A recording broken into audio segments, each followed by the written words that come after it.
आप में से दोस्तों कितने लोग ऐसे हैं जो ये सोचते हैं कि हमारा इंडिया ना पूरी दुनिया का बेस्ट देश है। जितने लोग भी दोस्तों ये सोचते हैं उनमें मुझे भी ऐड कर लीजिए, क्योंकि सही में हमारा इंडिया काफी बेस्ट है। लेकिन दोस्तों हर कंट्री की कुछ खासियतें होती हैं, तो वहीं हर कंट्री की कई खास तरह की कमजोरियां भी होती हैं। और आज के दिन पूरी दुनिया में ऐसा कोई भी देश नहीं है जिसने सब कुछ ही सीख लिया हो। कुछ कंट्रीज किसी काम में बहुत ही बढ़िया है, तो बाकी की कुछ कंट्रीज दूसरे कई कामों में बहुत ही बढ़िया हैं। इसीलिए अगर लॉजिकली देखें तो हर देश के लिए आज के दिन काफी कुछ सीखना बाकी रह गया है।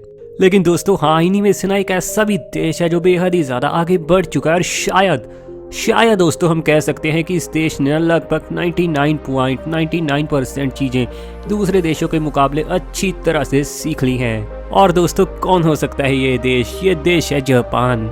चाहे बात कमाल की टेक्नोलॉजी की हो, एटिकेट्स की हो, कमाल के फूड की हो, हेल्थ की हो, तो जहाँ फिर बात लाइफ एक्सपेक्टेंसी की ही क्यों न कर ले, हर चीज में दोस्तों जापान अव्वल नंबर पर है। ये एक ऐसा देश है जहाँ सभी लोग ईमानदारी को अपना पक्का धर्म समझते हैं, और अनुशासन को पालन करना तो दोस्तों जैसे इनके डीएनए में है।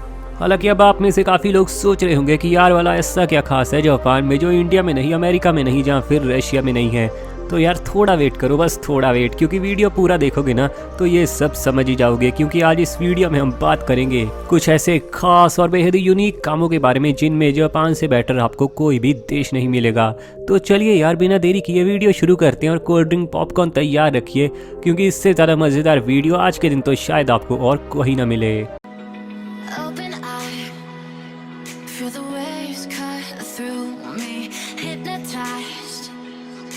नंबर 1 पर दोस्तों आता है एजुकेशन सिस्टम। वैसे तो अगर एरिया के हिसाब से देखें तो दोस्तों जापान इंडिया के मुकाबले 9 गुना तक ज्यादा छोटा है। हालांकि इसकी आबादी भी काफी ज्यादा कम है, लेकिन दोस्तों इसके बड़े बड़े शहरों में पॉपुलेशन इतनी ज्यादा है कि आपको हर जगह बहुत ही ज्यादा भीड़ भाड़ देखने को मिलेगी।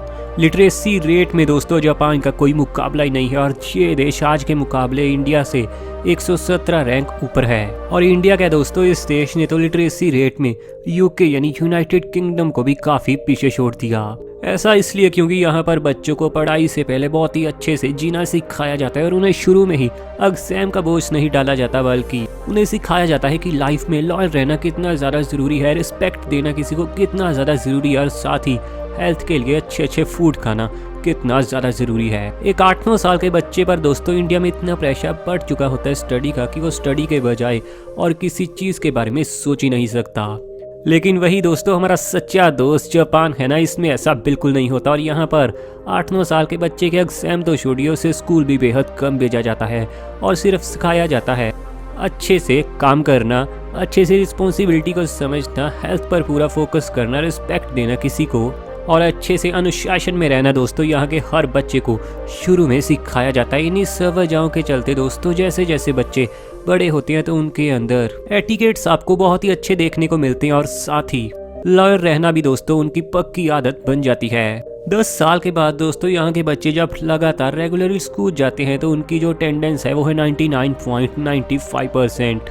कितना बड़ा आंकड़ा है दोस्तों ये इंडिया का। दोस्तों अगर ये आंकड़ा बताऊँ तो सिर्फ है 68.95%। कितना ज़्यादा लो है दोस्तों इंडिया जापान से, इस मामले में आप देख सकते हो। दूसरी दोस्तों मेन चीज़ है क्लीनिंग। जापान में दोस्तों जो लोग सुबह सुबह क्लीनिंग का काम करते हैं उन्हें काफ़ी ज़्यादा परेशानी होती है। ऐसा नहीं है दोस्तों कि ज़्यादा गंदगी के चलते वो परेशान होते हैं, बल्कि वो तो इसलिए परेशान होते हैं कि कूड़ा उन्हें कहीं नज़र ही नहीं आता, और बहुत ही छोटे छोटे टुकड़े उन्हें कूड़े के बहुत ही जल्दी नज़र नहीं आते, जिसके चलते उन्हें और भी ज़्यादा मेहनत करनी पड़ती है अपने काम के लिए। सोचिए दोस्तों कितनी अलग बात है ना ये। जापान दोस्तों इतना ज़्यादा साफ देश है कि यहाँ पर कर्मचारियों को छोटे छोटे कणों को बहुत ही ज़्यादा बारीक आंखों से देखकर उन्हें साफ करना पड़ता है। यानी दोस्तों यहाँ पर तो गंदगी बिल्कुल भी अलाउड नहीं है। इसके अलावा स्कूल में दोस्तों कोई भी सफाई का कर्मचारी नहीं होता, बल्कि छोटे बच्चों से हर बार स्कूल की सफाई करवाई जाती है, और साथ ही दोस्तों टीचर्स भी इस काम में उनका साथ देते हैं ताकि बच्चे आने वाले समय में अपनी रिस्पॉन्सिबिलिटी को अच्छे से समझ पाएं। इंडिया में दोस्तों अगर ये सब होता ना तो ये जो गंदगी है हमारे स्ट्रीट्स पर ये बिल्कुल ना होती। नंबर 3 होमलेस, यानी दोस्तों ऐसे लोग जिनका कोई भी घर नहीं है। इंडिया में तो दोस्तों ऐसे लोगों की प्रतिशत में बात करूँ तो लगभग 4% है। लेकिन जापान में ये आंकड़ा कितना है गेस करो यार, 0%। सही सुना आपने, आपको जापान में कोई भी ऐसा इंसान नहीं मिलेगा जो सड़कों पर सो रहा हो। जापान जहाँ की दोस्तों पॉपुलेशन तकरीबन 12 करोड़ के आसपास है, वहाँ आपको एक भी ऐसा इंसान नहीं मिलेगा जिसके पास घर नहीं है ना दोस्तों, अनबिलीवेबल। और जिन लोगों के पास दोस्तों अपना घर नहीं है और वो किराए पर भी नहीं ले पाते, वो दोस्तों इससे भी ज़्यादा बढ़िया स्कीम लगाते हैं और वो लोग दोस्तों साइबर कैफे में ही सो जाते हैं, जहाँ फिर दोस्तों वो लोग कैप्सूल होटल में सोते हैं। लेकिन किसी भी गरीब देश की तरह सड़कों पर लोग बिल्कुल नहीं सोते। नंबर 4 दोस्तों, कॉन्फिडेंस यहाँ पर आ चुका है। जापानियों का कॉन्फिडेंस ना सही में दोस्तों किसी को भी पूरी तरह से मोटिवेट कर देता है। आज के दिन तो अगर दोस्तों हम इसके कमाल के शहर टोक्यो को देखें, जहाँ फिर ओसाका को ही क्यों ना देख लें, जहाँ फिर और भी कई डेवलप शहरों को क्यों ना देखें, हर शहर दोस्तों बहुत ही डेवलप, बहुत ही अच्छा है। लेकिन क्या आपको पता है कि जापान में हर साल दुनिया के किसी भी देश के मुकाबले सबसे ज़्यादा अर्थक्वेक यानी भूकंप आते हैं।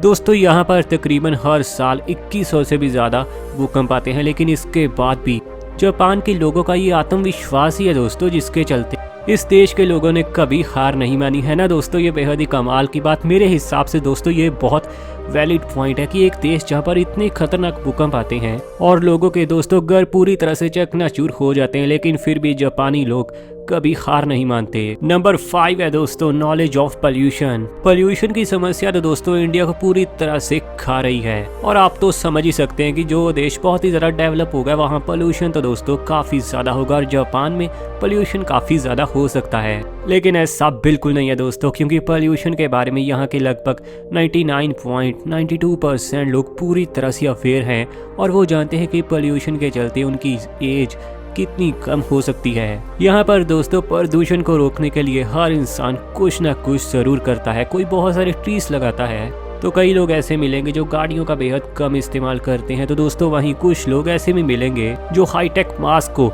बहुत ही कम दाम में बेचने का काम करते हैं, जिसके चलते जापानियों की हेल्थ पर कोई बुरा प्रभाव न पड़े। नंबर 6 और दोस्तों ये सही में बहुत ही सीखने वाली बात है, correct use of food. Waste food को दोस्तों सही से इस्तेमाल करना ना कोई जापान देश से सीखे। इंडिया में भी दोस्तों बहुत सारे लोग हैं जो फूड को वेस्ट कर देते हैं। ये तो दोस्तों बिल्कुल सही बात है कि खाने की बर्बादी ना पूरी तरह से खत्म करना लगभग असंभव सी बात है, लेकिन जापान ने ना लगभग ये काम करके दिखा दिया है और पूरी दुनिया इससे काफी ज्यादा इम्प्रेस्ड है। यहाँ पर दोस्तों ऐसे कई लोगों को जॉब पर रखा जाता है जो कि पूरे शहर का वेस्टेज फूड इकट्ठा करते हैं और दोस्तों उसके बाद उस फूड को खाद बनाकर यूज किया जाता है, जिसके चलते दोस्तों एग्रीकल्चर के काम में काफी फायदा होता है और जापानियों की ये दोस्तों सोच को एक बार फिर से दाद देनी पड़ेगी। हालांकि इंडिया में भी ऐसा काफी सारे लोग करते हैं, स्पेशली पंजाब में। नंबर 7 दोस्तों, सिंपलिसिटी, सादगी में रहना। दोस्तों आजकल इंडिया के लोग काफी ज्यादा भूल चुके हैं, लेकिन जापानी ना इस बात को कभी नहीं भूलते।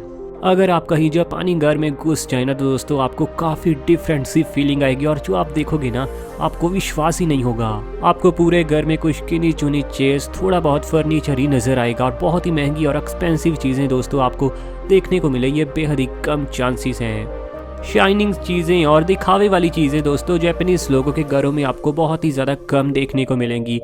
इसकी बड़ी वजह यह है कि यहाँ के लोग सिंपलिसिटी पर पूरी तरह से बिलीव करते हैं और इसका बड़ा फायदा जापानियों को ये भी होता है कि जब भूकंप के चलते घर पूरी तरह से बर्बाद होता है तो उसे दोबारा खड़ा करने में ज़्यादा पैसे भी नहीं लगते और ज़्यादा टाइम भी नहीं लगता। नंबर 8 पर आता है एक्सेप्टेंस ऑफ नेचर। प्रकृति की दोस्तों कितनी खूबसूरती है ये तो जापानी लोग अच्छी तरह से समझते हैं और छोटे बच्चों को शुरू से ही नेचर से प्यार करना सिखाया जाता है। वहाँ पर यहाँ दोस्तों हर इंसान जब भी उसे थोड़ा टाइम मिलता है, वो थोड़ा फ्री होता है तो प्रकृति के साथ पूरा जुड़ कर रहता है और बिल्कुल भी स्पेस नहीं रखता खुद के बीच में और नेचर के बीच में। ये भी एक वजह है दोस्तों कि यहाँ के लोगों की हेल्थ इतनी ज्यादा बढ़िया रहती है। इनके स्कूल्स भी दोस्तों हर साल 1 अप्रैल से शुरू होते हैं, क्योंकि यही वो समय होता है जब जापान सबसे ज़्यादा खूबसूरत होता है, क्योंकि इसी समय दोस्तों चेरी ब्लॉसम का सीज़न है। और इस मौसम में दोस्तों टीचर्स और स्टूडेंट्स इकट्ठे होकर हर तरफ पौधे लगाने का काम करते हैं। ये दोस्तों बड़ा ही मज़ेदार एक्सपीरियंस होगा स्कूल में इस समय जाने का। 9वां दोस्तों सीखने वाला जो पॉइंट है जापान से वो है रूल्स को अच्छे से फॉलो करना, नियमों का पूरी तरह से दोस्तों पालन करना और अच्छे से उन्हें फॉलो करना। यहाँ के स्कूल्स में बच्चों को पहले 3 साल सिखाया जाता है। इसके लिए दोस्तों यहाँ पर कोई भी एग्जाम नहीं लिया जाता ताकि बच्चे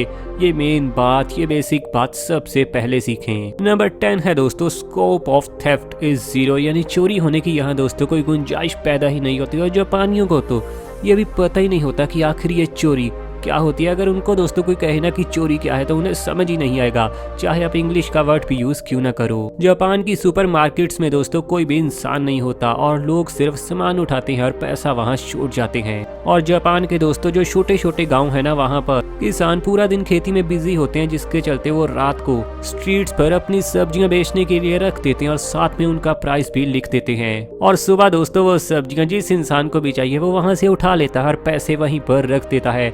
तो ईमानदारी किस लेवल तक यार यहाँ पर बढ़ चुकी है आप देख ही सकते हो। आपको दोस्तों क्या लगता है इनमें से कौन सी ऐसी 3 आती हैं जो इंडिया में जल्दी से जल्दी यार आनी चाहिए? नीचे कमेंट में ज़रूर बताइएगा। और ऐसी वीडियोस आगे भी देखने के लिए अपने चैनल को सब्सक्राइब कीजिए और घंटी ज़रूर दबाना।